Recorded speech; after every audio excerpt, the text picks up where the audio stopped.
C'est quoi les rapports aujourd'hui avec Samuel Eto'o? Aucun rapport. J'ai jamais eu de contact avec lui professionnel. Hein. Professionnel, oui, bien sûr. J'ai jamais eu de contact avec lui en tant que chef de département de la communication. Quand tu étais plus jeune, est-ce que tu as envisagé un jour de devenir patron de presse? À la vérité, non. Je me suis toujours vu comme un journaliste. Et un journaliste n'est pas un patron. On était obsédé par l'idée d'avoir un matricule. Il fallait avoir un matricule. À l'époque, quand vous étiez diplômé de l'ESTIC, vous sortiez de l'école avec un matricule, devenir fonctionnaire. Et nous, on voulait avoir la sécurité du salaire. Et lui, il pensait que je ne réussirais que si j'entrais à la fonction publique. Je vous informe par exemple que la première maquette de l'action a été faite par Aman Mana. Ah, ça c'est une info qu'on n'avait pas. Si, c'est Aman Mana qui fait la première maquette de l'action. Comment un employé qui perd son travail, qui quitte son travail, fait pour subvenir bien sa famille pendant des mois? Parce qu'il ne met jamais tous ses œufs dans le même panier. J'ai préféré d'abord l'économie. Parce que quand j'étais à l'action, c'était le seul secteur où je pouvais faire des critiques sans subir de foule. Nous recevons pour cet autre numéro de Médiatude Inspire un journaliste qui a la passion au bout des doigts et le leadership dans l'âme.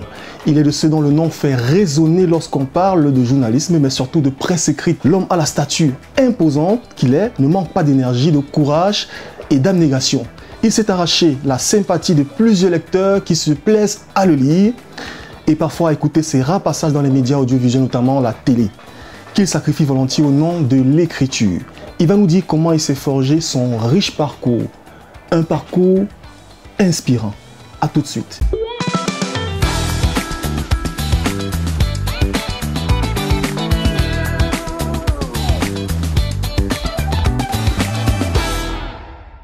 Bonjour Parfait. Bonjour. C'est un plaisir de te recevoir, plaisir de recevoir un aîné chez Médiatude. Ça me court par les rues. Le plaisir est partagé. C'est un projet inspirant. Merci. Et c'est vraiment avec beaucoup de disponibilité, de bonhomie que je viens.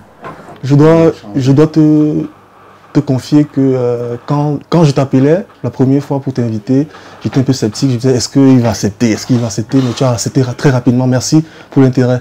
Et je vais dire pourquoi j'ai accepté rapidement. Pourquoi? Parce que l'émission, tu m'avais dit, est consacrée à la presse, aux médias. Oui. Parce que les invitations que j'ai reçues ces derniers temps voulaient parler des problèmes de la fédération camerounaise de football, de ma situation de conflit avec cette fédération, en tout cas son président. Et donc celle-là, je l'ai décliné, ces invitations. Mais quand vous avez dit qu'il faut parler des médias, de la presse, ça m'a tout de suite parlé. Et puis, oui, j'ai exprimé ma disponibilité à venir. Comment va Info Plus? Tu as lancé le journal c'était en 2022. Ouais. On ne voit plus le journal. Qu'est-ce qui va? L'argent est fini? Non, c'est... Alors, le journal il va pas bien. Il va pas bien parce qu'il a lui-même subi le sort que son directeur de publication a subi à un certain moment.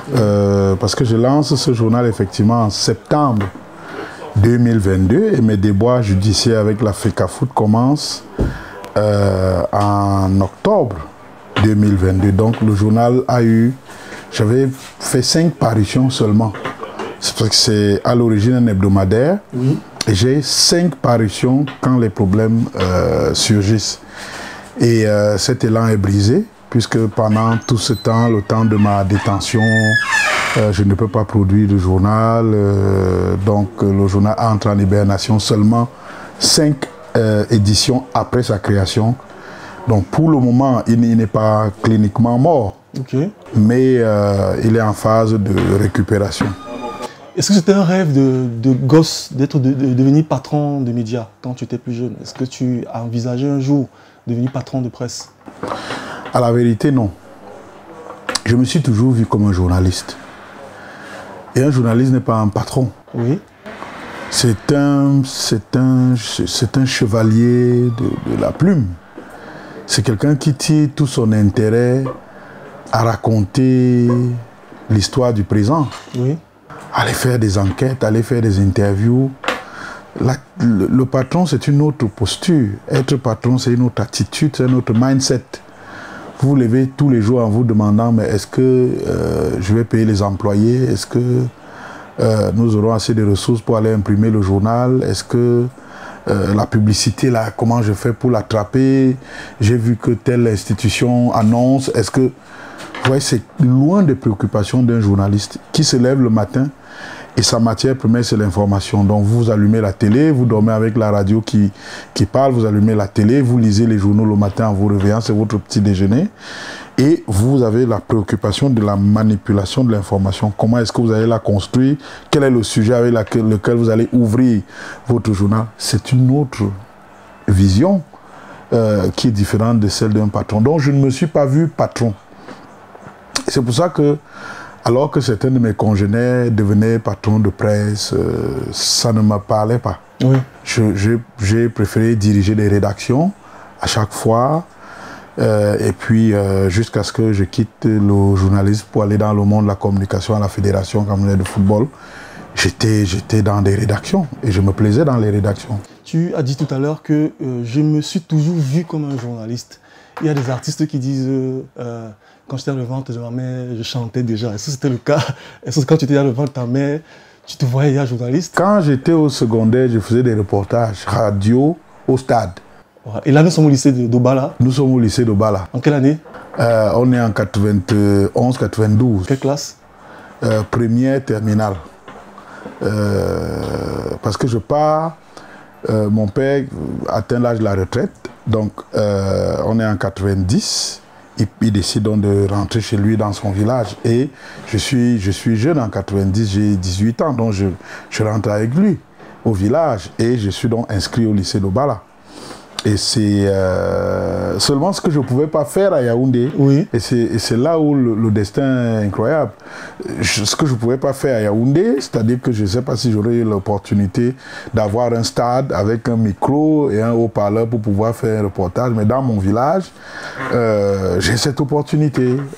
Des petits championnats sur un terrain, un très petit terrain qu'on appelle parce que ce terrain a disparu, Poumpoumré. Comme Poumpoumré de Garoua. Et c'est là que je fais mes premiers pas. Est-ce que c'est vraiment du journalisme? Non. À l'époque, je ne sais pas ce que c'est le journalisme. Je sais que je tiens un micro, je parle, je reporte un match, je rends les sensations qui se déroulent dans le stade, je vante un peu les joueurs et les gens en parlent. Et puis, oui, ça m'intéresse, moi, je suis content. Et jeune élève, tu commandes les matchs. Est-ce qu'on te compare déjà avec un autre journaliste? Parce que moi, par exemple, quand j'étais au cours moyen 2, moi c'est au cours moyen 2 j'ai commencé à aimer le journalisme. Hein. Mes camarades de cours moyen 2 m'appelaient Ibrahim Chérif, je ne sais pas pourquoi. Bon, peut-être que vous lui ressemblez un peu. Non, c'est assez filé, lui. Oui. Non, non, on ne me comparait pas. Je ne crois pas avoir entendu ça. Oui. Par contre, on enregistrait mes reportages. Oui. C'est-à-dire qu'il m'arrivait d'être dans le village, assis dans un bar, et puis j'entends mon reportage qui est en train d'être diffusé comme de la musique. Vous voyez? Et les gens sont là, ils suivent ce reportage-là. Bon, j'étais pas souvent très fier, je faisais quelques fautes, c'était pas ça, je me perdais parfois dans le reportage, je ne parlais plus exactement du match, mais des à côté, j'étais un peu distrait, quelques blancs à l'antenne, bon, j'étais pas tellement fier de moi, mais les gens ne percevaient parce que moi, les imperfections que je remarquais déjà à l'époque, et puis eux, ils écoutaient, ils étaient contents. Et ça me rendait fier, voyez-vous. Et après, au Bala, tu reviens à Yaoundé? Oui, pour Dissamba, c'est ça. Fait quelle filière? Journalisme, directement. Alors, est-ce que c'est l'aventure du lycée de Bala qui te dit, bon voilà, je vais continuer cette passion, aller m'inscrire en journalisme, c'est ça? En fait, je ne sais pas comment le déclic se fait. Parce qu'une chose est de commenter les matchs, une autre est de décider d'embrasser une carrière, donc d'aller se former. Il se trouve qu'après le bac, nous on avait d'énormes difficultés, notre génération, un peu moins la vôtre. Notre génération avait d'énormes difficultés parce que nous on on arrive à un moment où les concours dans la fonction publique sont gelés. On est dans une profonde crise économique et ça devient difficile. Les débouchés sont très difficiles. La question de savoir donc qu'est-ce que vous voulez faire, quelle est la formation que vous voulez recevoir, commence à se poser. La question de il ne suffit pas d'amasser les diplômes commence à se poser. Et moi, je n'ai pas envie d'aller à l'université puisque j'entends bien ce qui est en train de se dire. Que vous avez une licence en droit, ben, ça va vous servir à rien. Vous avez une licence en histoire, en français, en langue moderne française, ça va vous servir. Donc j'entends ce discours et il me parle, il me marque. Et donc, quand je décide de faire une formation professionnelle, donc un BTS, c'est en raison de cela que je choisis d'aller faire un BTS pour être immédiatement opérationnel. Et de toutes les filières qui étaient présentées à l'époque, je ne me voyais faire aucune autre que le journalisme. Et pourquoi pas les STIC? Donc, je n'ai vraiment jamais d'abord pensé à aller faire le concours de l'ESTIC. Je l'ai fait alors que j'étais déjà en Dissamba supérieur, mais je ne l'ai pas eu. Je l'ai fait une seule fois. Je ne l'ai pas recommencé. Bon, j'avais quand même estimé que vraiment, pour ce que j'avais déjà appris en Dissamba et que je voyais sur le terrain, aller échouer à ce concours me semblait relever d'une autre logique. Alors j'ai pensé que c'était inutile d'insister. Peut-être que je n'avais pas les codes. Oui. On a reçu l'autre jour Junior Bignam qui nous parlait justement des codes d'accès à l'ESTIC, qui racontait un peu comment il a accédé à l'ESTIC. Il nous parlait des systèmes de parrainage qui commençaient déjà à prendre l'ampleur à l'ESTIC. Est-ce que c'est ça qui te faisait également peur? Oui, je pense que c'est ça qui... Ça a joué, ça a dû vraiment jouer. Parce que, bon, moi je vais d'ailleurs faire le concours de l'ESTIC un peu plus tard, je crois en 2000 peut-être, ou en 2001, je ne sais plus à quelle période je fais exactement ce concours, alors que j'étais sorti de l'école de journalisme de Dissamba avec mon BTS en 98, et que j'exerçais même déjà. Mais on était obsédé par l'idée d'avoir un matricule. Il fallait avoir un matricule. À l'époque, quand vous étiez diplômé de l'ESTIC, vous sortiez de l'école avec un matricule, devenir fonctionnaire. Et nous, on voulait avoir la sécurité du salaire. Oui. On n'avait pas encore le mindset du journaliste indépendant qui s'accomplit, qui est libre, qui n'a pas besoin d'être sous la contrainte d'un salaire payé par l'État. Ça ne nous avait pas encore habité. En tout cas, moi en particulier. Puisque quand je fais ce concours, je travaille pour le journal Action, déjà. À l'époque, le journal Action, qui est le journal du comité central du RDPC. Donc ça ne m'habitait pas encore. Oui. C'est l'esprit journaliste. L'esprit journaliste qui ne veut s'attacher à rien, qui est libre, qui est indépendant, qui est freelance, qui gagne sa vie en faisant des reportages, en faisant des grandes interviews, des grandes enquêtes, qui vend ses services à plusieurs rédactions au même moment et qui n'est attaché à aucune. Ça a pris du temps à s'installer chez moi parce que vous savez qu'on vient dans la vie aussi avec un lourd héritage. Vous avez un père qui était gendarme, vous avez un frère qui est devenu enseignant école normale, une sœur qui est devenue aide-soignante, fonctionnaire. Donc vous venez dans une famille où on est fonctionnaire et puis vous ne comprenez pas pour vous dire à quel niveau. C'est-à-dire que j'avais déjà fait minimum 10 ans de journaliste et puis on va faire un test de recrutement, on va vouloir recruter des journalistes au Mincom et tout, et mon grand frère va venir me voir et me dit mais il faut faire ce concours de recrutement. Je lui dis mais pour quel intérêt? Pour quel intérêt? J'avais déjà tracé ma voie, j'avais déjà commencé à être sollicité pour faire des articles à gauche et à droite par des revues, des magazines, y compris à l'étranger. Et lui pensait que je ne réussirais que si j'entrais à la fonction publique. Donc, c'est vous dire l'héritage que j'emporte. Et donc, je vais me libérer de cela quand je fais ce concours et que je ne le passe pas. Je me libère de cette contrainte-là. Oui. Et puis, je me dis, mais tant mieux. Je suis journaliste. Je suis pleinement journaliste. Et je commence à encadrer, moi, des étudiants de l'ESTIC. Et je dis, mais qu'est-ce qui m'arrive donc? Et tu trouves que le niveau est comment? quand tu reçois les gens de l'ESTIC? Alors, c'est Est-ce que tu te dis, si j'avais fait l'ESTIC, j'aurais eu un niveau plus supérieur ou bien plus bas? Non, je pense que j'aurais eu un niveau un peu plus élevé. Ok. Parce que, disons la vérité, quand vous allez en BTS, vous avez des camarades, parce qu'il n'y a pas de filtre d'abord à l'entrée. Ok. Le seul filtre, c'est l'argent. C'est-à-dire, vous avez à l'époque, je crois qu'on payait 320 000 l'année.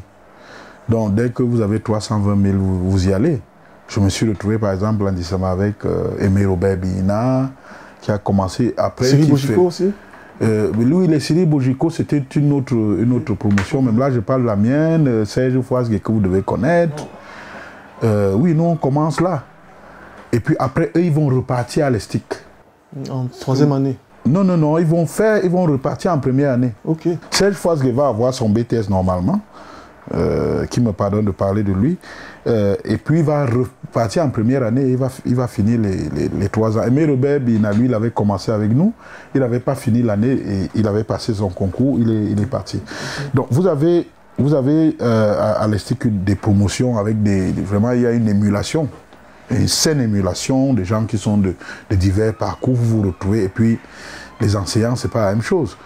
Alors, on a à peu près les mêmes enseignements.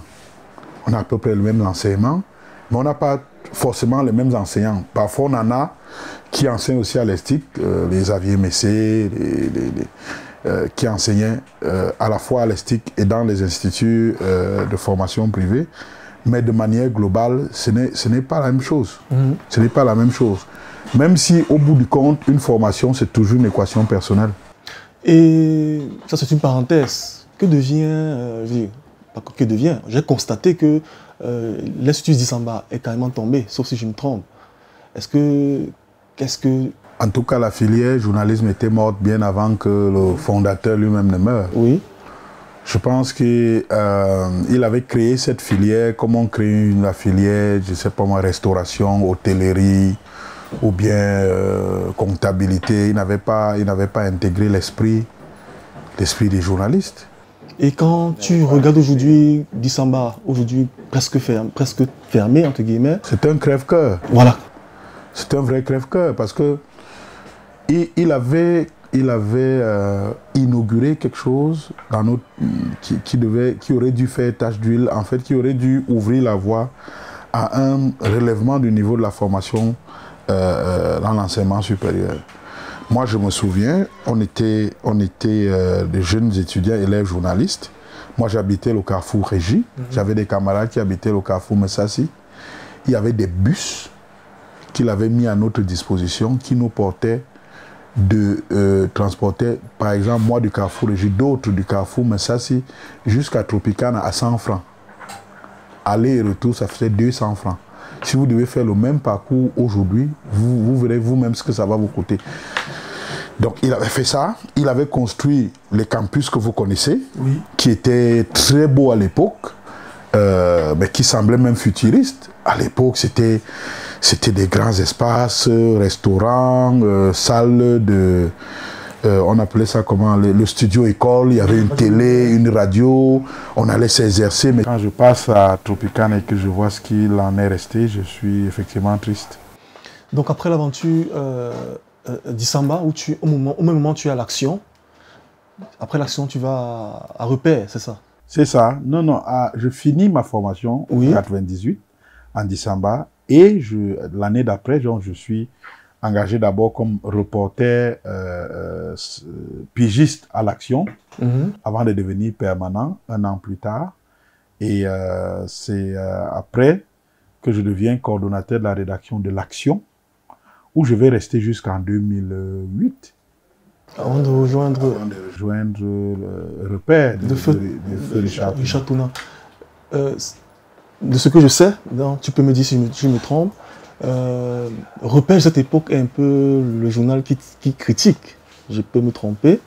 Comment on quitte de l'Action, journal de propagande du RDPC, pour travailler dans un média, dans un journal qui critique le RDPC? Comment se fait la transition?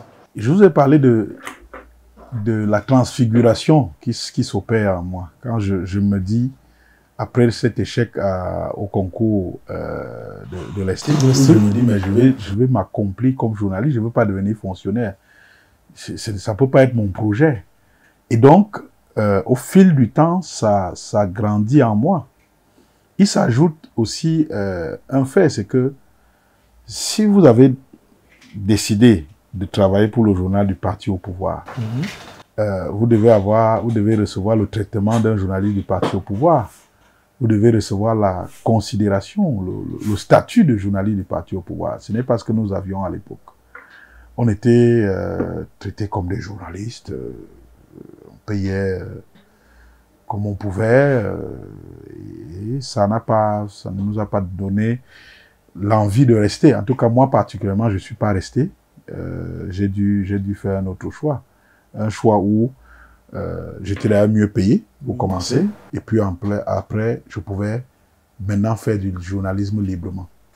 Voilà, donc il n'y avait même pas de choix à faire. C'était Repère et rien d'autre. Avant de revenir sur le parcours à Repère, quelques noms de quelques collaborateurs, collègues à l'action. Mais Simon Meyanga, que vous avez sans doute connu, oui. Père à son âme qui est décédé, et Nanga Kebi aussi, qui est parti. Notre chef, vous le connaissez, Christophe Mienzok, c'était il n'y avait pas de rédacteur en chef, c'était lui qui faisait office de rédacteur en chef, le directeur de la rédaction aussi. Monsieur Christophe Mienzok, qui est aujourd'hui directeur général du Palais des Congrès, que je salue. C'était un chef comme on aimerait en avoir, rigoureux, professionnel. Sur le plan du métier, j'ai beaucoup appris à ses côtés, la technique d'écriture, la coordination d'une rédaction. J'ai vraiment énormément appris à ses côtés, avec d'autres. Et aujourd'hui, il y en a qui sont encore là-bas. Serge William Fotso, qui est rédacteur en chef là-bas encore. René William Onayon, William Pascal Balava. Et puis, ce que vous ne savez peut-être pas, c'est ceux qui sont passés par là. Peut-être qu'ils ne le revendiquent pas aujourd'hui, mais l'histoire retient qu'ils sont passés par là. Je vous informe par exemple que la première maquette de l'action a été faite par Aman Mana. Ah, ça c'est une info qu'on n'avait pas. Si, c'est Aman Mana qui fait la première maquette de l'action. Wow. C'est vous dire que on peut bien travailler pour l'action à un moment, prêter ses services, mais ne garder son âme de journaliste. La preuve, Aman Mana. Vous savez qu'Aman Mana travaille à Cameroun Tribune. Oui, ça je sais. Voilà, donc, mais il est le patron de presse, on va dire la presse indépendante. Le symbole de l'indépendance. Voilà, qu'il est aujourd'hui le journaliste emblématique qu'il est aujourd'hui. Et donc, vous avez d'autres, je vous ai cité Aimé Robert Bina qui collaborait, Lucrèce Medou, Lucrèce Mbenga. C'est vrai que ça change beaucoup. Aussi. Donc, il y a en anglais, vous avez le Tewi Lambiv, vous avez Lawrence Kikishi. On a vu passer beaucoup de journalistes. Bon, j'espère qu'ils s'en souviennent. Et donc, tu rejoins Repère en quelle année? En 2000, je commence en 2007, bon, on va même dire 2006, parce que le premier numéro paraît en janvier 2007, mais j'ai rejoint Richard Touna dans le projet en fin 2006 et je tourne définitivement le dos à l'action de 2008. Ok. Et à Repère, tu es secrétaire de rédaction, directeur des rédactions également. Non, je suis d'abord secrétaire général de la rédaction. Secrétaire général de la rédaction. Oui, ça c'est Richard Touna, quand il me recrute, c'est à ce titre-là. Et on y travaille, c'est un journal qu'on crée. Je ne vais pas dire qu'on crée ensemble, je ne vais pas avoir la malhonnêteté de le dire, mais je vais participer avec Dominique Mbassi au dernier jour de création de Repère. En tout cas, Richard Touna va me faire l'honneur de m'associer et de me demander quelques collaborateurs avec lesquels on pouvait travailler. C'est comme ça que je repère donc Dominique Mbassi, qui lui-même était à l'action aussi. Voilà un nom que j'ai oublié de mentionner, qui était à l'action aussi. Donc, je l'avais repéré. J'avais constaté qu'il avait un sens aigu des questions liées aux enquêtes, aux reportages de terrain. Et c'est ça qui me fait l'identifier et le remarquer au moment où Richard Touna me demande de lui trouver quelques collaborateurs qui peuvent permettre de construire une vraie rédaction. Et c'est ainsi que je fais appel à lui. Donc, on on bâtit le journal ensemble, qui ne s'appelle pas à l'origine Repère. Il s'appelle L'Actualité. C'est le premier nom de Repère. Ça, je ne savais pas. Et il se trouve que, je suis d'ailleurs ce jour-là avec Richard Touna, on va dans un kiosque et on va acheter des journaux. C'était un gros lecteur des journaux, Richard, et il voit un titre qui est L'Actualité, qu'il n'avait jamais vu avant, que moi-même j'avais jamais vu avant. Il dit, mais c'est un journal camerounais, oui. On regarde, il était au 2e, 3e numéro, quelque chose comme ça. Et c'est ainsi qu'on prend la décision de nous séparer de L'Actualité. On ne pouvait plus porter ce nom puisqu'il avait déjà été pris par un autre journal. Et c'est ainsi que la marque Repère va donc voir l'autre. Un joli nom. Oui, finalement. Oui. Finalement, un joli nom. Et après Repère, tu vas au quotidien de l'économie occuper le même poste. Oui, à Repère. Directeur de rédaction. À Repère, après secrétaire général de la rédaction, je suis donc porté au poste de directeur de la rédaction. Ça, c'est après le décès de Richard Touna, qui décède le 22 janvier 2009. Donc, et puis son épouse reprend le leadership au sein du journal. Mais au sein de la rédaction, j'ai donc la responsabilité de conduire l'équipe. Et c'est ainsi que, oui, je garde ce poste-là jusqu'à ma démission. Oui. Pourquoi tu démissionnes? Les conditions n'étaient plus réunies. Parce que Repère, sous moi, je vis en tout cas 2 périodes. Il y a la période avec Richard, où j'ai un aîné, mais d'un professionnalisme aigu, d'une moralité, j'allais dire, irréprochable. J'avais jamais vu quelqu'un qui avait une telle éthique de vie. Avec lui, je me sens vraiment à l'aise. Je me sens dans un milieu mais qui peut encourager mon épanouissement, y compris professionnel. C'est également quelqu'un qui m'apprend beaucoup sur la pratique du métier, par ses conseils, par la manière de revoir les copies, de les orienter et de conseiller lors de la collecte. Et puis il décède. Et quand il décède, brutalement, mais avec une violence inouïe un jour, c'était un jeudi, je ne peux jamais oublier, il est parti. Il n'est plus là. Et vous vous retrouvez, vous aviez un patron qui était vraiment le patron, c'est-à-dire qu'il s'occupait de la publicité, des salaires, de comment on va imprimer le journal. Bref, il s'occupait de tout. Et vous vous retrouvez un matin, mais vous ne l'avez plus. Mais le journal doit continuer à apparaître.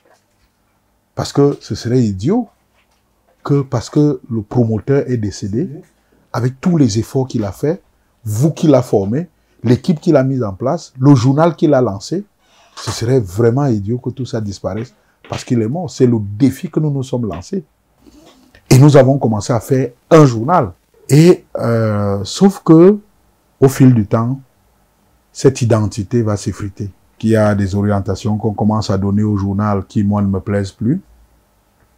Et il y a un respect qu'on ne donne plus aux journalistes par le nouveau management du journal et qui font que à une période, moi j'arrête. Je pense que je ne peux pas continuer. Vraiment pas parce que j'avais eu une autre proposition. Hein. Je suis parti et je me suis d'abord installé chez moi à la maison. Au chômage, en chômage? Oui, je suis allé en chômage. Moi, bref, vous le comprendrez peut-être quand on va parler de la FECAFOOT. Ça m'est arrivé. Quand je démissionne de la fédération, je ne vais nulle part, je vais chez moi. J'avais aucune autre issue, j'avais pas d'autres débouchés. Je suis allé m'installer chez moi. Moi, quand ça ne va pas, je vais chez moi. Et comment, j'en profite, comment un employé qui perd son travail, qui quitte son travail, fait pour subvenir bien sa famille pendant des mois? Parce qu'il ne met jamais tous ses œufs dans le même panier. Donc, parfait, c'est qu'il y a des business à côté? Pas de business, c'est mon travail. Oui. On me demande des articles, des publications que je fournis. Et ça me permet, ce n'est pas le Pérou, c'est-à-dire que ça ne me permet pas de mener grand train, mais ça paye les factures. Ça paye les factures, ça paye la scolarité de mes enfants, ça paye les rations, ça paye Néo, CanalSat. CanalSat, notre partenaire de Médiatude. Ça tombe bien, je voulais ajouter ça en publicité. Donc voilà. Oui. Donc ça vous permet. Il y a des publications que vous lisez, vous ne savez pas qu'elles ont été faites par Parfait Siki. Ok. Mais qui sont là. Donc c'est de ça que je vis. J'en vis déjà quand je suis à Repère. Ça va être le cas par la suite. Donc je conseille à tous nos confrères, nos jeunes confrères, nos jeunes consoeurs, il faut jamais mettre tous vos... Surtout quand vous êtes journaliste. Oui. Quand vous êtes journaliste, vous pouvez quitter votre métier, pas forcément parce que le journal a des problèmes économiques, mais parce que parfois, sur le plan éditorial, vous n'êtes plus à l'aise. Vous partez. Comme dans tous les métiers, il y a Ne restez jamais par contrainte parce que, ouais, je vais vivre de quoi? Non. Ça veut dire que vous êtes mal préparé. Oui. Voilà ce qui... Et après le repère, après le quartier, tu rejoins l'économie. Est-ce que c'est Thierry Couty qui te contacte ou bien... Thierry Couty veut bien me contacter, mais il passe par quelqu'un d'autre qu'on appelle Alain Blaise Batongue. Ah, d'accord. L'ancien. Il est secrétaire exécutif du JICAM à cette époque-là. 2015. Oui, nous sommes en 2015. Oui, 2015. Nous sommes en 2015. Et il me contacte et il me dit, voilà, je pense que tu peux être utile au quotidien de l'économie, voilà. Le challenge m'intéresse parce que c'était un journal qui avait un fort potentiel, mais bon, tel qu'il se livrait au public, il y avait effectivement des choses à revoir. Et c'est pour ça que le challenge m'intéresse et j'accepte. Et je vais diriger la rédaction du quotidien de l'économie. Pendant 2 ans? Pendant 2 ans. Bon, on va essayer de reformer un peu le journal, de lui donner une autre allure, qui va devenir le premier quotidien économique du pays.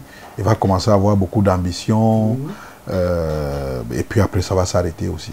Mais pendant le parcours à l'économie, moi personnellement, j'aimais lire des éditos. Merci. J'ai dit, tu vois, mes jeunes collaborateurs, j'ai des collaborateurs, je leur dis, en français, on n'a pas forcément besoin d'écrire du gros français. Et quand je lis des éditos à l'économie, français simple, limpide, des mots courts, des phrases, de belles phrases, c'était quoi le secret? C'est quoi le secret? Parce que tu continues à écrire. C'est ce que Alain Belibi, Mbassani Liwenge et d'autres nous ont dit quand on était à l'école de journalisme. Sujet, verbe, complément. Sujet, verbe, complément, effectivement. Pas de phrases inutiles. Oui.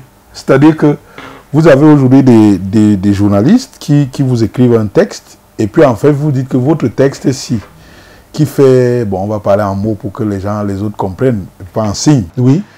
C'est technique en mots, qui fait peut-être 1000 mots. Ben en fait, votre texte, des mots utiles, c'est 200 mots. C'est-à-dire que vous n'avez pas besoin de 800 autres. Vous avez commencé à tourner. C'était inutile. Donc, aucune phrase inutile dans votre texte. Chaque phrase que vous dites doit apporter quelque chose. Si c'est comme ça, le lecteur ne vous lâche pas. Quand vous l'attrapez dès la première phrase, dès la première phrase, vous ne le relâchez qu'à la fin. Parce qu'à chaque phrase, il apprend quelque chose. À chaque phrase, il est plus édifié et il reste jusqu'à la fin. Donc, sujet, verbe, complément et aucune phrase inutile. C'est le secret pour faire un texte qui va captiver les lecteurs. Tu as pratiqué le journalisme économique au plus haut niveau, le journalisme politique également à repère et l'action au plus haut niveau. Comment tu as fait pour jumeler, pour passer de la politique à l'économie? L'économie sont les chiffres. J'ai préféré d'abord l'économie parce que quand j'étais à l'action, c'était le seul secteur où je pouvais faire des critiques sans subir de foule. Parce que quand un PIB baisse, il n'y a pas 1000 façons de dire que le PIB a baissé, que de dire le produit intérieur est en baisse. Oui. Et ça, tu n'as pas de problème. Tu n'as pas de problème. Puisque même le ministre de l'économie, quand il rend les chiffres, il dit que ça a baissé. Donc l'économie, c'était le seul domaine où je pouvais dire des choses sans me faire taper sur les doigts. C'est pour ça que j'évitais la politique. Et je vais commencer à parler politique quand j'arrive à repère, parce que je n'ai plus cette autorité qui me censure et qui peut me brimer. Donc, je me plais à faire des textes politiques et je vais donc être rattrapé par le quotidien, l'économie. Sauf que quand j'y arrive, comme on a une rédaction de journalistes qui sont spécialisés sur des questions économiques, je n'ai pas besoin d'en rajouter. Donc, je vais plutôt apporter une touche politique au journal. C'est ce que j'avais remarqué. Oui, je vais apporter une touche politique. On aura d'ailleurs des débats épiques avec le directeur de publication, Thierry Ekouti, qui pensait que je tirais le journal vers la politique, alors que lui voulait un journal purement économique. Et je lui disais que nous avons besoin, nous aussi, de donner notre avis sur le fonctionnement de la politique, parce que la politique tient l'économie. Politique tient l'économie. Et un journal, après avoir été une feuille d'information, un bulletin d'information, est également un outil d'influence. Et donc, nous avons besoin d'avoir des positions politiques pour avoir une influence politique. Donc, on avait ce débat-là en rédaction, et peut-être même que c'est la raison pour laquelle nous nous sommes séparés. C'est ce que je voulais demander. Est-ce que, parce que je me souviens, c'était en 2017. C'est en 2017 vous vous séparez. C'était en 2017. Due séparation, parce que quand moi j'apprends ton départ de l'économie, je suis choqué. Cette séparation est même brutale, en fait. Oui, elle est brutale, elle est inélégante aussi. Bon, moi j'ai passé l'éponge, parce que c'est des aléas de la vie. Mais il est quand même bon que ce soit raconté, parce que on est vers la fin de l'année 2017, et comme toute organisation, toute entreprise, je suppose que le directeur de publication fait un constat. Il fait un constat, le journal est apprécié, mais les rentrées financières ne sont pas proportionnelles au prestige que le journal a, au succès d'estime qu'il engrange. Et lui, il a un problème, c'est qu'il a des employés à payer. Il a une masse salariale qu'il faut honorer et tout. Donc, je comprends. D'ailleurs, il s'en ouvre auprès de moi. Et il me dit combien c'est difficile, combien on n'arrive pas à joindre les deux bouts et tout. Et moi, je lui donne mon avis, je lui donne quelques idées. Et on parle la veille d'un départ, d'un voyage que moi je devais faire au Sénégal, à Dakar. Donc on se sépare ce soir-là, quelque part au quartier Fouda, il y avait une maison de vente de glace, etc. Donc, on en parle et puis on se sépare. Et je vais, donc le lendemain matin, je vais à Dakar, normalement, un voyage qui était prévu, pour lequel lui-même avait marqué son accord et tout. Et c'est pendant que je suis à Dakar que j'apprends que je viens d'être licencié, limogé de mon poste de directeur de la rédaction du quotidien L'Économie. Et je tombe des nues. Je tombe des nues, notamment parce qu'on aurait pu faire ça de façon plus élégante. Oui. Il aurait effectivement dû avoir le courage de me dire que pour telle ou telle raison, notre collaboration ne peut plus continuer, peut-être même pour des raisons financières, j'aurais compris, peut-être même sur des raisons éditoriales. Oui. Ma manière de conduire son journal ne lui convenait plus. On aurait fait soit un communiqué conjoint, soit il m'aurait laissé annoncer qu'après concertation avec le directeur de publication, nous avons convenu que mon aventure devait s'arrêter là. Ça aurait été plus élégant. Ça ne s'est pas fait comme ça. C'est des choses qui arrivent dans la vie. Moi, j'ai passé l'éponge. Et puis, ma vie continue. Vous êtes toujours en contact? Oui, bien sûr. On est toujours en contact, on se parle, bon, on n'est plus aussi proche qu'avant, parce que ça laisse quand même des marques, mais on n'est pas en problème, on n'est pas en conflit. Et après l'économie, tu repars encore au quartier? Ou bien? Oui, c'est-à-dire que je retrouve mon quartier qui ne me quitte jamais. C'est peut-être le plus fidèle de tous les amis. Et comment tu entres? J'ai posé cette même question à Junior Bignam il y a quelques jours. Comment tu entres à la FECAFOOT? Il y a beaucoup de jeunes, j'ai posé la même question, beaucoup de jeunes journalistes qui aspirent à devenir responsables ou directeurs de la com de certaines entreprises. Ils se demandent, est-ce qu'il faut déposer une candidature? Comment tu entres à la FECAFOOT? Alors, moi, je suis au quartier. Oui. Je vous ai parlé de mes publications, mes articles en freelance qu'on me demande. Afrique Expansion de Gerba Malam qui est au Canada, je contribue, d'autres journaux. Et je reçois un coup de fil. Est-ce que, monsieur Siki, ça vous intéresserait de diriger la communication de la FECAFOOT? Tu dis oui, ou bien tu dis je réfléchis. Et non, l'interlocuteur lui-même me dit, vous n'êtes pas obligé de me répondre maintenant. Okay. Vous pouvez me répondre en 24 heures, 48 heures, selon ce qui vous convient. Donc, je dis, vraiment, les affaires de la FECAFOOT, moi, j'avais écrit déjà, quand j'étais à Repère, programmé pour gagner un article sur Tombi. Ah, c'était avant le livre de JBT ou bien après? C'était avant le livre. C'est avant le livre, à l'époque, ça chauffait à la FECAFOOT. Tombi Aroko était secrétaire général, c'était la normalisation de Ouna. Ok. Non, ça devait donc être après le livre de JBT, parce que JBT, c'est après la Coupe du Monde 2014. Non, on arrive en 2013, c'est ça? Avant, oui, avant. Oui. Donc, c'était avant le livre de JBT, qui arrive après la Coupe du Monde 2014. Donc, moi, je reçois ce coup de fil, et puis je repense à mes exigences. Est-ce que ça a trait à l'article que j'avais fait? Est-ce que... Et puis, je ne réponds pas, effectivement. Et on me relance. Je dis, mais... Donc tu ne répondais pas, ça te disait rien de quitter le chômage? Alors, moi j'ai une particularité. Quand je ne me sens pas à 100% capable de faire quelque chose, je donne l'impression de ne pas m'y intéresser. Je dis que si vous me voyez m'intéresser à quelque chose, c'est que je me sens capable de le faire. Ok. Et là, je devais quitter le journalisme pour la com, c'est pas la même chose. Tous ceux qui ont fait les deux vous diront, ce n'est vraiment pas la même chose.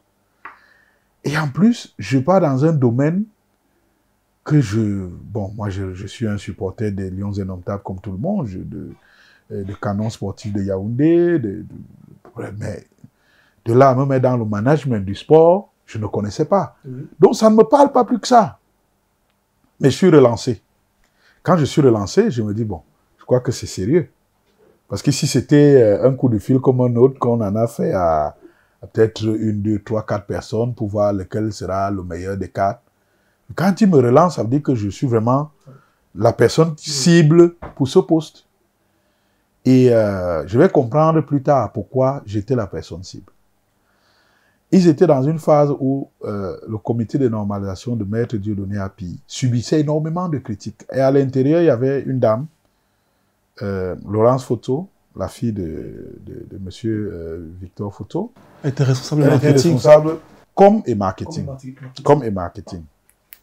Mais je crois qu'à l'époque là, elle devait déjà elle-même avoir subi les différents courants qui traversent, qui structurent la fédération. Et elle-même avait été certainement déjà prise dans un de ces courants. Et du coup, le président, le comité de normalisation n'était pas très content de ce travail. Il estimait qu'il n'était pas assez défendu. Et que le travail qu'il faisait n'était pas assez valorisé. Et il ne voulait pas prendre quelqu'un qui était déjà dans le milieu du football. Donc, qui était déjà marqué. Il voulait prendre, si vous voulez, une figure neutre.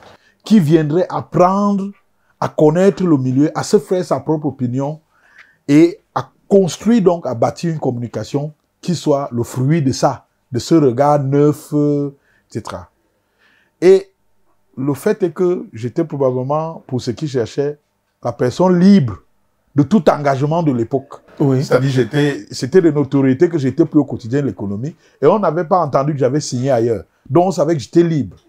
Et c'est pour ça que je suis donc ciblé pour ce travail-là. Et je vais donc me rendre au rendez-vous qui m'est donné. Et je vais avoir un échange. Ça va être très simple. Un échange avec les collaborateurs de Dieudonné Api. Lui-même, je vais le rencontrer bien après. Et ça va immédiatement prendre entre nous parce que, je crois, le lendemain du jour où on s'était vu pour la première fois, on avait commencé à changer. À 22 h, il m'appelle et il me dit, mais est-ce que vous pouvez bien m'accompagner là? Je voudrais boire un verre. Et en fait, on se retrouve dans un cabaret bien connu à côté du Djega.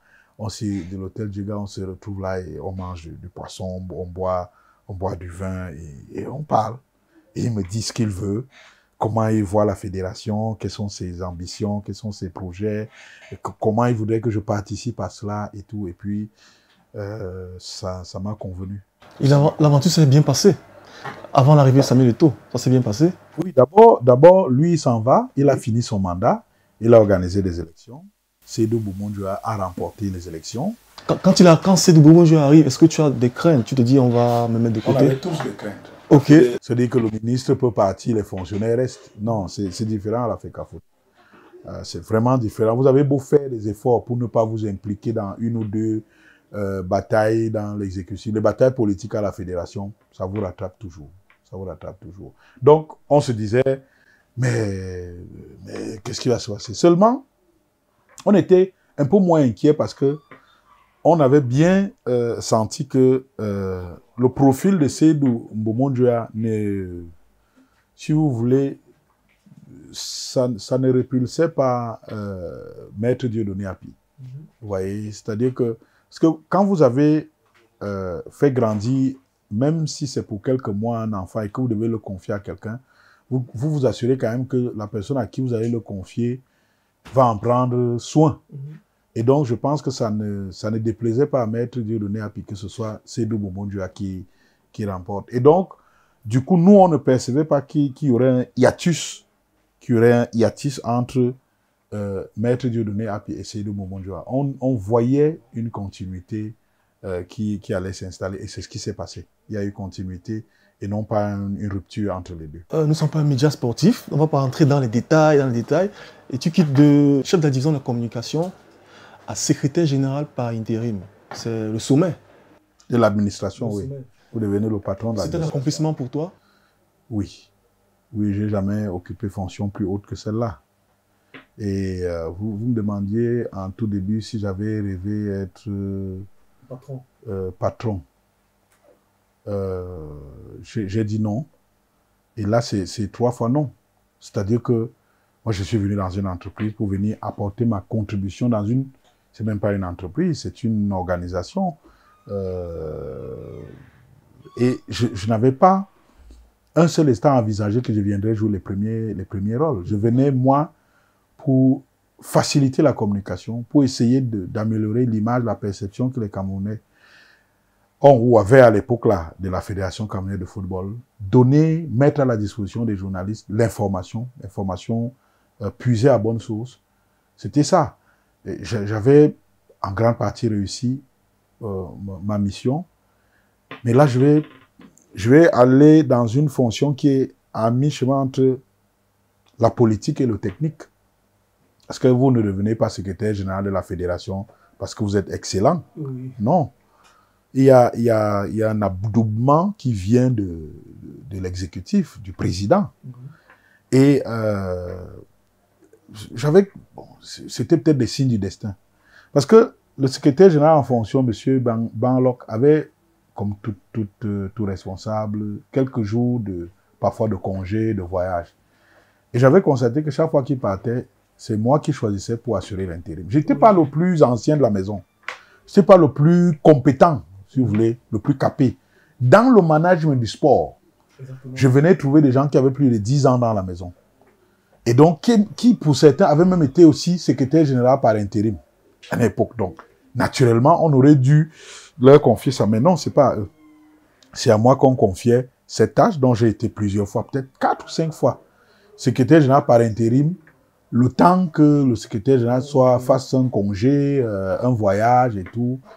Et à cette occasion-là, je me retrouvais régulièrement en discussion, en échange, en réunion de travail avec le président de la Fédération camerounaise de football, Seydou Boumondjoua. C'est donc peut-être à cette occasion qu'il a vu en moi des choses, le profil, peut-être les choses que moi je ne percevais pas, mais que je lui envoyais comme message que lui, il décryptait.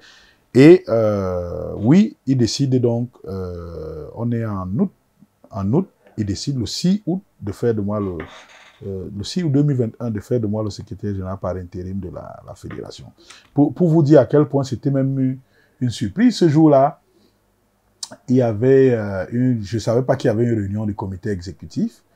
Non, si je savais, mais je ne savais pas qu'on irait sur le terrain, et donc je viens, vraiment, je suis c'était un vendredi, donc je suis habillé en tenue de vendredi, tranquillement, donc un petit jean, des tennis et tout, et puis il va m'appeler. Il me dit, j'espère qu'on n'allait pas venir habiller comme ça demain. et je ne comprends pas ce qui se passe. Et je lui dis, non, président. Parce que le lendemain, on devait avoir, si j'ai bonne mémoire, une assemblée générale. Et le soir même, on vient me servir la note qui fait de moi le secrétaire général par intérim. Donc toute la journée, il savait, avec d'autres, et moi j'étais là, je ne savais pas. Donc je traînais, je montais, je descendais, je faisais mon travail, j'accompagnais, j'informais les journalistes, je mettais à leur disposition les informations liées à cette session du comité exécutif, mais je ne savais pas ce qui s'était tramé. Et puis les difficultés commencent avec l'arrivée de Samuel Eto'o. Alors, les difficultés ne commencent pas avec son arrivée. C'est après ma démission que les difficultés commencent. Parce qu'il est élu le 11 décembre 2021. Oui. Et il me garde comme secrétaire général pendant 2 semaines. Donc nous travaillons pendant 2 semaines. Nous travaillons en bonne entente. Mais c'est quelqu'un qui vous happe dans le travail, qui ne vous lâche pas. Moi, j'ai jamais eu des fêtes de fin d'année difficiles comme ça. Moi, j'ai fait des réunions le 25 décembre. Wow. Quand tout le monde j'ai fait un call le 25 décembre pendant que les gens festoyaient avec leur famille. Moi, j'étais au téléphone avec des réunions, des appels à 5 h du matin, des appels un peu tard le soir. Wow. Pour le travail, effectivement. Bon, c'est vrai que ça c'était inévitable parce que quand vous arrivez dans une nouvelle maison, vous voulez connaître la maison, vous reposez sur votre principal collaborateur surtout, puisque il sait tout ce que vous ne savez pas. Donc vous avez vraiment besoin de lui, mais il n'aura pas besoin de moi longtemps. 2 semaines après, il va se séparer de moi pour ramener mon prédécesseur. Donc, mon prédécesseur est devenu mon successeur, Benjamin Banlock. Donc, moi, je vais retourner au département de la communication, tranquillement. Je vais y rester, mais je ne vais pas y rester longtemps. Donc, le 8 février 2022, je vais déposer ma démission. Encore une démission. Encore une démission. Oui, parce que il ne faut jamais avoir peur de partir. Il ne faut jamais avoir peur de partir parce que c'est comme les femmes qui sont battues dans les foyers, qui restent parce qu'elles disent que je reste pour les enfants ou je sais pas, ou alors je vais aller où. Non, il ne faut jamais avoir peur de partir. C'est peut-être le début d'une nouvelle aventure. Si moi, je n'étais pas parti de repère, peut-être le quotidien de l'économie ne m'aurait jamais recruté. Si M. Ekouti ne m'avait pas licencié, on va dire les mots tels qu'ils sont, oui, je n'aurais jamais eu l'opportunité de travailler à l'Afrique. Donc, il ne faut jamais avoir peur de partir. Ça ferme une page, ça en ouvre une nouvelle. Après ton départ, il y a eu des problèmes judiciaires, tu as été incarcéré. Oui. On va partir dans les détails. Mais comment tu as réussi, tu as fait pour traverser cette étape-là? Mais c'était très difficile. Vous n'avez pas encore fait la détention mettons même la garde à vue. Pas encore. Non, c'est très difficile. Vous êtes privé de liberté, totalement. Oui. Vous êtes éloigné de votre famille, votre époux, vos enfants, vos amis. C'est la prison, quoi. Tu avais espoir de sortir ou bien au moment où tu es détenu, tu as un espoir, oui, ou bien? Puisque quand vous allez en prison parce que vous êtes innocent, vous pensez même que en fait, vous vivez chaque jour en vous disant que bon, ils vont quand même se rendre compte que je suis innocent et demain matin, je vais sortir. Donc, chaque jour, vous pensez que on va vous appeler pour vous dire que, oh, monsieur Ségué, on s'excuse, on n'avait pas bien analysé le dossier et tout. Et sauf que quand vous voyez les jours passer, vous vous dites non, ça ne viendra pas de cette façon-là. Il faut que je me défende moi-même. Et c'est comme ça que je me défends. Mais c'est pas difficile de se défendre quand on est innocent. Ce qui est difficile, c'est que les autres acceptent la réalité que vous leur présentez. Donc, j'ai fait valoir mes arguments et quand j'ai eu affaire à un juge qui était indépendant, il m'a remis en liberté. Et c'est quoi les rapports aujourd'hui avec Samuel Eto'o? Aucun rapport. Dès que j'ai quitté mon poste de secrétaire général de la FECAFOOT, honnêtement, je n'ai plus eu de rapport avec lui. J'ai jamais eu de contact avec lui. Professionnel, hein? Professionnel, oui, bien sûr. J'ai jamais eu de contact avec lui en tant que chef de département de la communication. C'est-à-dire qu'entre le moment où je pars secrétaire général et le moment où je démissionne, Et on se saluait, il arrivait, il nous saluait, il y avait une ou deux activités dans lesquelles il pouvait impliquer, mais il ne m'a jamais sollicité pour soit un éclairage, soit un conseil, soit une idée, une orientation, une analyse, jamais comme chef de département de la communication. En fait, il avait déjà sa communication. Sa propre communication était déjà...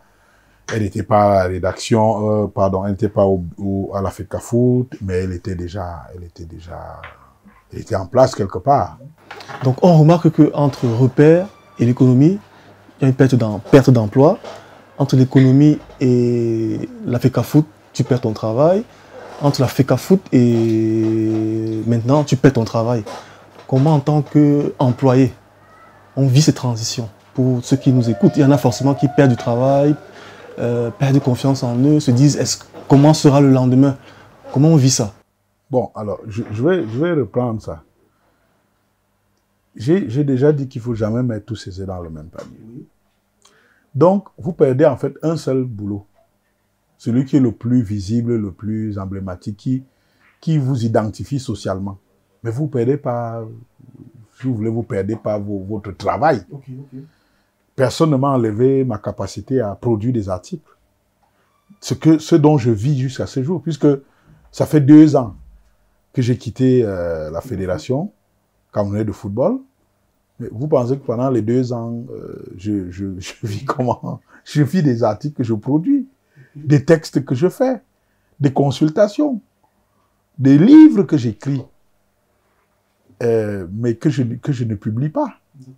Qu'on me commande. C'est de ça que je vis. Donc, ça c'est la vraie chose. Ne mettez pas tous vos œufs dans le même panier. Du coup, vous traversez moins difficilement la période dite de transition entre 2 emplois formels. Parce que le plus difficile, et c'est pour ça que certains sombrent souvent, c'est quand vous n'avez aucune capacité de rebondissement, et puis vous n'avez aucune planche de salut. Quand vous perdez votre emploi, en fait, vous perdez tout. Et vous commencez à vivre sur vos économies, et au fur et à mesure que vos économies s'amenuisent, vous stressez et vous pouvez tomber dans la dépression pour certains. Donc, les métiers que nous avons eu la chance de faire, qui sont des professions libérales, nous condamnent à ne pas nous accrocher à un seul emploi. Il faut toujours avoir un magazine qui vous demande des articles, il faut les faire. Il ne faut jamais dire je suis occupé, parce que demain, après-demain, ce qui vous semble optionnel va devenir central. Et vous allez comprendre que être journaliste, c'est un métier global en fait. Ce n'est pas un métier pour un bureau, pour un seul journal, non. C'est vraiment un métier qui vous permet d'embrasser un ensemble d'opportunités incroyables. Hein. Et c'est quand le retour de Info Plus alors? Je participe à une petite idée qui est mise en place par la Fédération des éditeurs de presse. Oui, présidée par Aman Mana. Donc moi je suis secrétaire exécutif. Ouais, donc j'ai d'autres...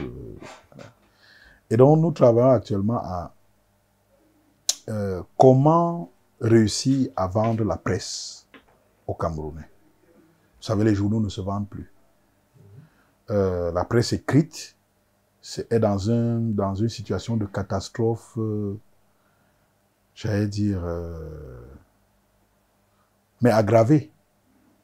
D'ailleurs, je me demande comment les journalistes qui travaillent en presse écrite font pour tenir. C'est extrêmement difficile, je vous le confirme.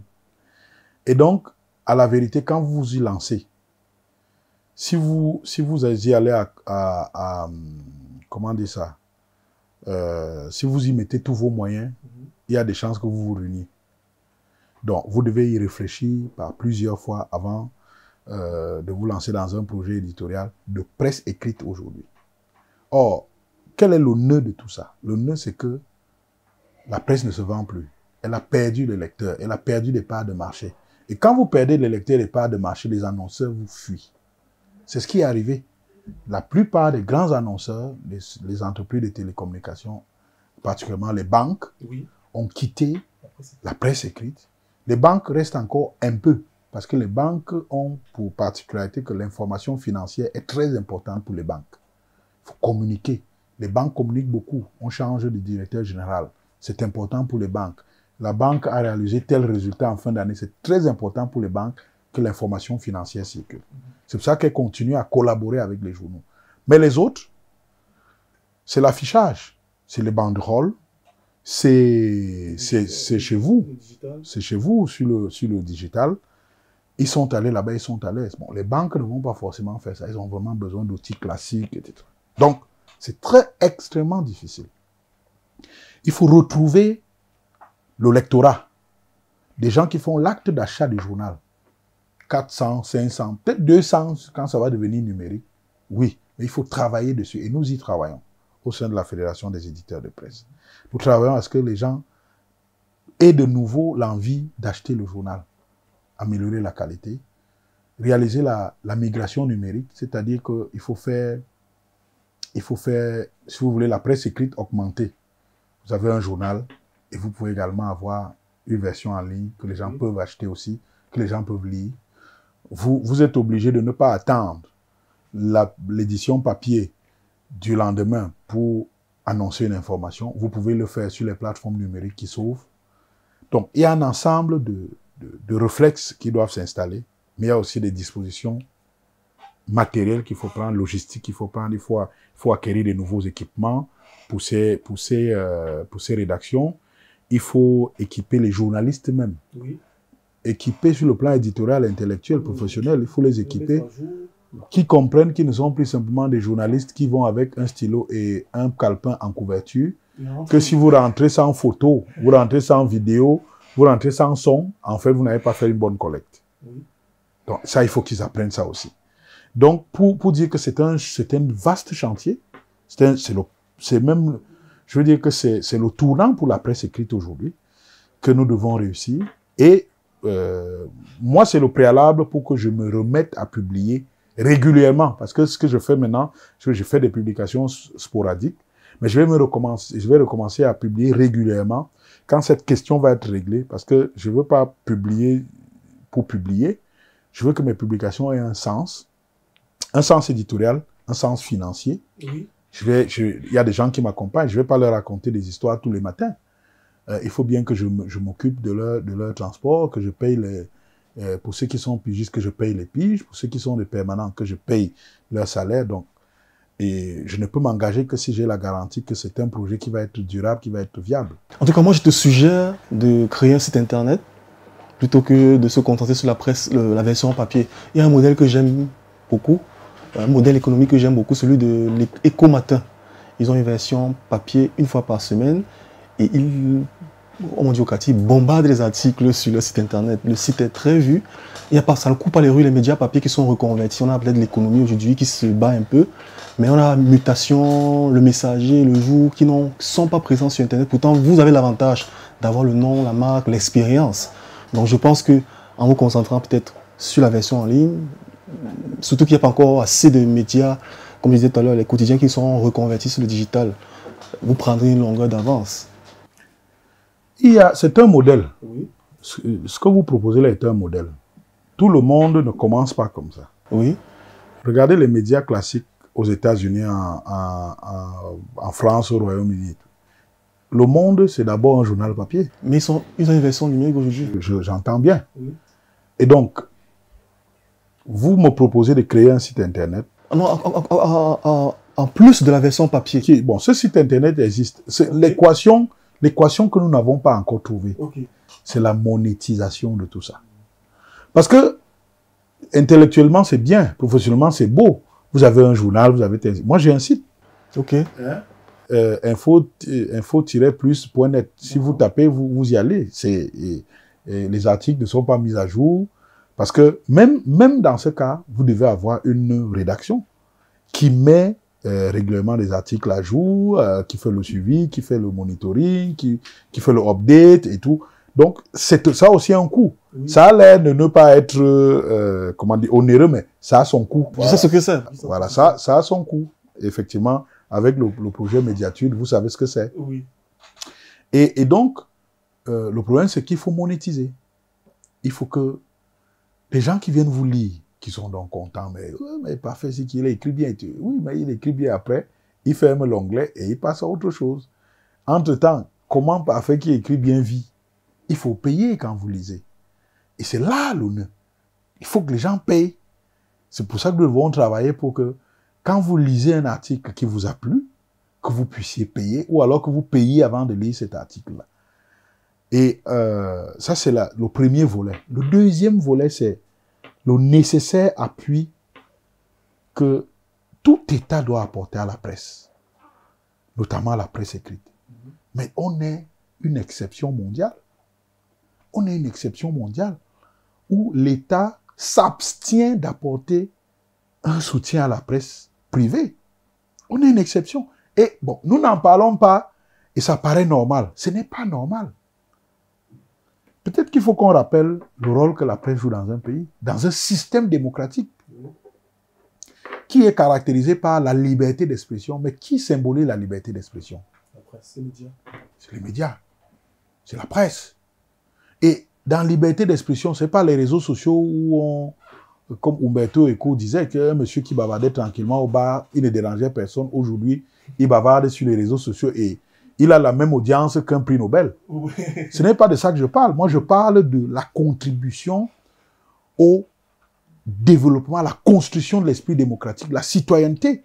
Et ça, c'est dans la presse, parce que la presse fait un travail de traitement que les réseaux sociaux ne font pas.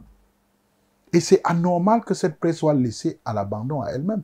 Quand dans un pays comme le Cameroun, on décide qu'on va reverser 120 millions de francs CFA à l'ensemble de la presse camerounaise, la presse privée sur un an. Mais mon Dieu, 120 millions. Est-ce que c'est le déplacement, une descente sur le terrain du Premier ministre, je ne sais pas moi, quand il va... Est-ce que c'est plus de 120 millions? Ok, on va bientôt finir. Je vais te proposer de faire un classement. Tu es considéré comme l'un des meilleurs journalistes de la presse écrite au Cameroun. C'est Mediatude qui le dit. Merci. Donc, je vais te proposer de faire un classement, ton top 5 des meilleurs journaux ou des meilleurs médias, disons, journaux de la presse économique et financière au Cameroun, ou bien top 3. Et un top 5 des journalistes préférés, les jeunes journalistes, la jeune génération. Puisque tout à l'heure, tu parlais des nouveaux journalistes. Donc, on commence par la presse économique, top 3.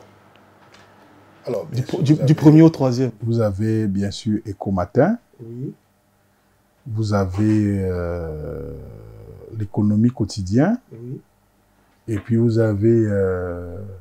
bon, alors, les autres ne sont pas vraiment des journaux économiques. Bon, disons, médias, papier, en ligne, etc. Hein. Bon, vous avez aussi un journal que j'aime, que je lis quand quand je le trouve, quand je peux l'acheter. Je crois que c'est Eco News. Oui. Eco News aussi.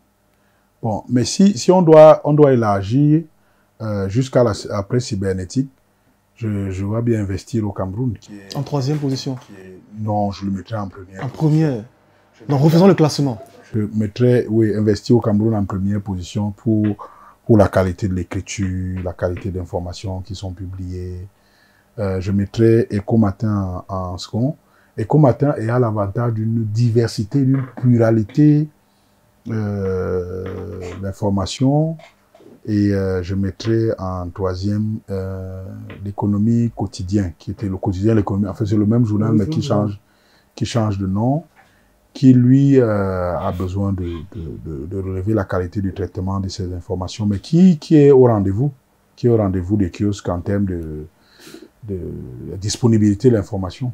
D'accord. Et top 5 de jeunes journalistes que tu aimes bien lire ou bien écouter ou bien voir? C'est difficile pour moi aujourd'hui de faire ce... Bon, pas un top 5, peut-être 5 journalistes que tu aimerais bien encourager. Hein. Quand vous dites jeune journaliste, ça dépend... Bon, pas de ta génération. Pas de ta génération. Alors, il y a une dame qui est journaliste à la CRTV et une dame qui est journaliste à la CRTV. Journaliste sport. Oui. Mais elle a une très belle voix, elle a un flow qui est très intéressant. Elle est une dame, elle est dans le sport et elle est sur la chaîne publique. Et c'est parfois un vent de fraîcheur quand elle parle. Je suis très marqué. Il y a également à la CRTV, il y a un jeune journaliste comme Steve Chega. Oui, c'est un journaliste très cultivé, qui fait du bon travail. Je peux citer également, en presse écrite, je connais beaucoup moins les journalistes de presse écrite aujourd'hui, parce que comme vous savez, on lit de moins en moins la presse écrite, mais il y a des journalistes qui montent, vraiment, notamment c'est surtout en télé et en radio qu'on constate la progression. Oui. La progression des journalistes. En presse écrite, on devient un peu paresseux. Les réseaux sociaux ont rendu les journalistes paresseux en presse écrite. Ils ne font plus beaucoup d'efforts. Si je vous demande quel est le dernier scoop qu'un journal de presse écrite a révélé, il n'y en a pas. Le web a déjà... Le web, quand un journal arrive, le web a déjà broyé, pressé, traité, séché même l'information. Donc, pour vous dire que il y a un travail, ça revient au chantier que je viens d'évoquer. Mais tous les grands noms du journalisme que nous qu'on admirait et tout, la plupart c'est la presse écrite. Aman Mana, Ndiawe, Chunke, Yumanto, Blaise Nvier, c'était la presse écrite. La télévision ne faisait pas particulièrement rêver. Bon, on avait les aînés comme Alain Belibi et tous les autres que vous avez cités et tout. Mais c'était pas vraiment l'admiration en termes de qualité d'écriture, parce qu'on les entendait, on les lisait pas. Les autres, on les lisait et on voyait la densité du texte. Les Richard Touna, les Valentin Zinga. C'était la densité du texte. Aujourd'hui, vous ne voyez pas ça. Vous voyez pas ça, vous voyez des petits textes de 3000 signes, là, on griffonne rapidement, en reprenant une ou deux choses qu'on a lues sur les forums WhatsApp et tout. C'est cette paresse-là qui fait que la presse écrite a dégringolé. Il faut la réarmer. Il faut la réarmer. Merci, parfait, Siki, d'avoir accepté mon invitation. C'est un plaisir d'échanger avec toi. J'ai beaucoup appris. C'est comme lire un livre, discuter avec des personnages comme vous. Merci une fois de plus. Merci de m'avoir invité. C'est une idée qui est très intéressante. Quand elle va être répétée avec d'autres confrères, avec d'autres journalistes comme moi, je pense qu'elle va faire son chemin. Je vous le souhaite à toute la rédaction et à toi en particulier. Il faut aller de l'avant. Médiatude que je connais quand j'étais à la communication de la fédération, je voyais ce qui était repris. Je vois toujours aujourd'hui ce qui est repris.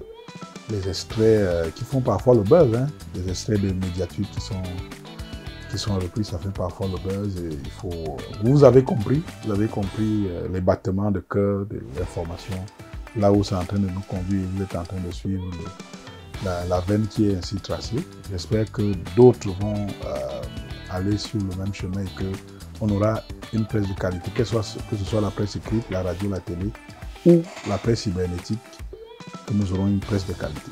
Merci encore de m'avoir invité. Merci également à vous, chers internautes, de nous avoir suivis. On se donne rendez-vous très bientôt sur Médiatude avec un autre invité. Médiatude Inspire, le rendez-vous des professionnels des médias, du marketing et de la communication inspirant. À très bientôt.